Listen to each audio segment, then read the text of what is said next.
मोतिहारी में नौकरी के नाम पर बेरोजगार युवकों से ठगी का मास्टरमाइंड एक महिला को पुलिस ने गिरफ्तार किया है। मिली जानकारी के अनुसार शिक्षक बनाने के नाम पर एक फर्जी एनजीओ संस्था के द्वारा सैकड़ों लोगों से रुपये लेकर ठगी किया गया है।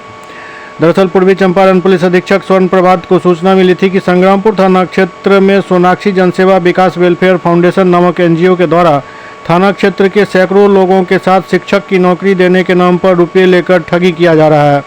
मोतिहारी एसपी के निर्देश पर अरेराज एसडीपीओ रंजन कुमार के नेतृत्व में सूचना का सत्यापन करते हुए छापेमारी की गई। इस दौरान पुलिस ने एक महिला और 2 लोगों को गिरफ्तार किया है, जिसके पास से भारी मात्रा में फर्जी दस्तावेज भी बरामद हुआ है। इस फर्जी गिरोह का संचालन करने वाली महिला कोमल यादव को भी पुलिस ने गिरफ्तार कर लिया है।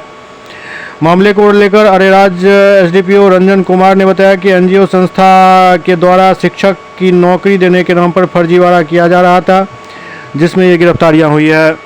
तो संग्रामपुर थाना क्षेत्र के उत्तरी मधुबनी गांव में कुछ लोग एनजीओ सोनाक्षी जनसेवा विकास वेलफेयर फाउंडेशन के नाम पर ग्रामीणों को टीचर बनाने के लिए पैसे लेकर प्रलोभन दे रहे थे।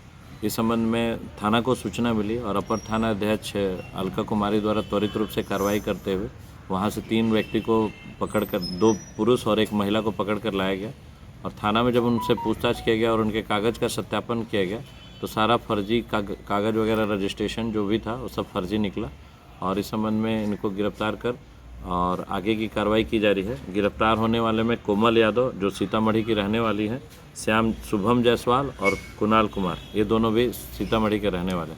अब इनके कांड के बाद अनुसंधान में आगे और भी जो आदमी इसमें इन्वॉल्व होंगे इसमें उनके विरुद्ध भी कार्रवाई की जाएगी। सर, इनके पास से क्या क्या चीज़ बरामद? इनके पास से बहुत सारा फर्जी डॉक्यूमेंट मिला है, जिसका हम लोग और भी आगे जाँच करा रहे हैं कहाँ का इनके द्वारा फर्जी डॉक्यूमेंट बनाया गया।